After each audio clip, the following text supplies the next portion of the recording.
back to Craving CRP, a series made to show you how to have fun in a research park. And what's more fun than going to a concert with friends? Well, today I'm doing just that at the Orion Amphitheater. Plus, I'm going to show you some really yummy food and drinks that you can enjoy the next time you visit this stunning venue. The Orion Amphitheater is an 8,000 capacity venue located inside Cummings Research Park East at MidCity District.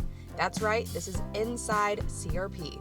A fun fact about this place is that it was developed by a group known as TVG Hospitality. This group, who is great to work with, by the way, has projects popping up in locations like DC, Nashville, Detroit, and Austin. But the fun fact part of this is that their CEO is Ben Lovett, one of the founding members of Mumford & Sons. The venue hosts a variety of events throughout the year, but right now they are in the middle of concert season. The summer months are when you can find endless options of artists, comedians, and festivals here. Today we have been invited to see Old Dominion, which I am pretty excited about because this is my first official concert here. So when you go to a concert here, the first thing you should make sure of is how to get your tickets. There are several free events offered here throughout the year, but music concerts are not typically free. So make sure you know where your tickets are. Mine today are on my phone, so because of that, I am making sure my phone is charged enough to get us through the door. Traffic can get fairly backed up depending on the show you are attending, but today, it wasn't too bad. Your ticket price includes parking in the big lot across from the amphitheater, which is super nice. You can also park over at MidCity if you choose to eat over there, and then walk the 5-ish minutes to the venue. Also want to note, places like Salt Factory Pub, Blue Oak Barbecue, they offer outdoor bars during concert season, so I highly recommend going over there for maybe a quick dinner or something and maybe a drink in a Purple Cup district. Check out more Craving CRP videos above. Once you enter the facility, there's a handful of different places to go. Gates open 2 hours before showtime, so assuming you get here early enough to enjoy some pre-show goodies, you can get food and or drinks at places like Odette, El Coyote, Jeff and Blues' Smokestack, and several more. There's also a rotating schedule of local food trucks available out in this area too, so honestly there's no shortage of options. Not to mention you can always swing over to any of the restaurants in MidCity too, like I mentioned just a little bit ago. But on that note, there is no outside food and drink allowed in the Orion facilities, so you must finish it before you enter. So our review of the food and drink is going to look a little different because I did do a tasting a few days before the concert just so I could get a little bit more of an idea of some of the things they offer since there are so many bars to go to. So we're going to start there. At the tasting, I had 2 different drinks and then a little bit of a snack. The first drink was from El Coyote, which was an agave old fashioned. An agave old fashioned is an old fashioned with a little agave simple syrup, right? So this is a really yummy drink. It is your typical old fashioned with a little bit of a twist. You don't get a whole lot though, and this bad boy goes for $20. So if you're looking to splurge the night of a concert or an event, maybe this is for you. A lot of people probably wouldn't love how expensive it is for what little amount you get, but that's how an old fashioned is, right? And if it's good, it's probably going to be a little pricey. So I would recommend it because it was really, really tasty. And something I wanted to note is that this place is all about sustainability. So what that means, they use reusable cups. So you'll see these reusable bins where you can recycle them and they will reuse them in the future. They also use aluminum cans that are recyclable for, waters and things like that. They have refillable water stations for you to bring your own reusable water bottles to. And they also have their own garden out back where they grow all of the ingredients to make these delicious signature cocktails, such as this one. The agave in here is homegrown right here, and they make the simple syrup right here in-house just about every day, I believe. So it makes these drinks a little bit more justified in their prices because you know that they are being created and grown right here at the Orion. Moving on to our next drink, we went to Jeff and Blues Bar, which is this awesome little cabin-looking building outside of the actual Orion structure. And this is pretty much a place where you can sit down, have drinks. There are tables inside, outside. It's right next to the pavilion. And I want to mention that the bar here is actually just your standard bar. So you can order pretty much anything you would order at a normal bar. That includes beers, seltzers, I believe they had a little bit of wine out there, and then pretty much any standard cocktail you're looking for. So I decided to go with a classic rum punch. This rum punch in particular is a single shot. This goes for about $15. A double shot is $20. But in this drink includes Bacardi rum, some fruit juices, which I believe included pomegranate and a little bit of pineapple. Is this anything that is signature? No, it's not. Is it something I could probably make at home? Absolutely. But am I at home? No. Do I have the ingredients to make it at home? No. So of course, I did appreciate having it here. And if it's something where you just want a little bit of a drink and you don't know what to get, but this is maybe your go-to, you know you can go to Jeff and Blues and find it there.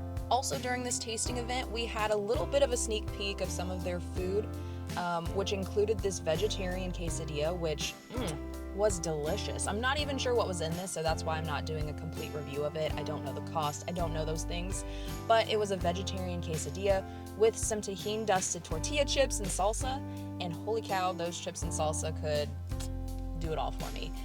This was really delicious, so I believe you can get these from El Coyote, and yeah, maybe check them out at that menu if they are there. If not, I apologize. Fast forward to concert night though, we got a handful of cocktails this night, and we're gonna start off with one of the bars that I would recommend going to when you come here because it's hidden away, it's tucked away down by the pit. This bar did not have a very large crowd at it, whereas the others did have lines. Here you can get some margaritas, they had some spritzers, they had some mocktails, and of course they had some beer and seltzers. I decided to go with a spicy margarita, which is a typical spicy margarita with jalapenos and Tajín. Now this was a really good drink to get because it was really hot and humid this night, so I was looking for something to cool me down. A margarita did just that. The extra spice was perfect. It was not too spicy. It did not give me the heartburn that I sometimes get when I have these. But it was really good. You could taste the lime from the margarita, and of course they had little jalapenos sliced in the margarita, so you could have those at the end if you really wanted to. Now, moving upstairs to the top floor, there was this beautifully designed tropical Cuban-inspired bar, which was one of my favorites. Now, I talked about how refreshing that margarita was, but this next drink took me over the edge. At this stop, I decided to go with a frozen ube pina colada and a whole pineapple. That's right, this is an entire pineapple carved out and includes this purple Japanese sweet potato / yam infused pina colada. Now, the ube really doesn't add a ton of flavor. It really just is like a purple pina colada, but it is enough of a difference that I did enjoy it. Now, this bad boy comes in at a whopping $28 if you want it in the pineapple. But of course, you don't have to get it in the pineapple. You can just get it in a regular cup for about $20, I believe. Don't quote me on that. Maybe a little less. When you get it in the whole pineapple, though, this is a shareable drink. You can share it with at least 2 or 3 other people if you choose to do so. But what I will say is on a hot, humid Alabama summer night, this will cool you down. It was really delicious. It had all of that coconut and lime flavor that you look for in a pina colada, and it stayed frozen most of the night. Now, I will say holding that whole pineapple gets a little soggy and wet, so that might be a little annoying for some people, but if it's worth cooling you down, it's worth it to me.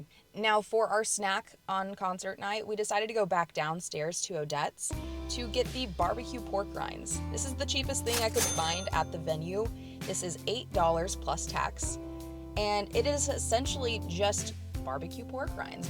It's pork rinds with a little bit of barbecue infused there, and then you get this really tasty chipotle mayo sauce on the side to dip them in, which, honestly, the sauce itself sold me.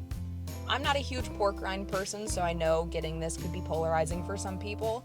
But if you like pork rinds, these are really large and they have that crispy crunch that you're looking for. And then adding that dipping sauce on the side makes it kind of come together. Would I recommend this? Is it a must-do when you come here? I don't know that it's a must-do, but if you're looking for something just to munch on and share with your friends or family, this is a really good option, and it's about as cheap as you can get here. Now it's getting close to the time to find our seats, so we're gonna go ahead and head that way now. As we're walking to our seats, I figured now could be a good time to share what you can and can't bring into the venue during a show. So let's review. Bags you can bring. Tote or purse smaller than the average crossbody. Seat cushion with no arms. Diaper bag. And medically necessary bags. Bags you cannot bring. Backpacks. Printed pattern plastic bag. Seat cushion with metal zippers. Oversized tote bag. Camel pack. Folding chair with bag. Binoculars case. Camera case. Mesh bag. Umbrella. And soft-sided coolers. Now I know I'm filming this experience, but professional recording equipment is also not typically allowed during shows. That along with selfie sticks and any weapons of any kind. So leave those pocket knives at home, people. They also have some free water refill stations located throughout the concourses that you can use with your own reusable water bottle, which helps keep up with their sustainability commitment. So the bowl is one of the best parts of this experience. There isn't a bad seat in the house, I promise. Luckily, we were seated close to the center, so our view was even more amazing. The acoustics are awesome with it being outdoors, and it was so much fun.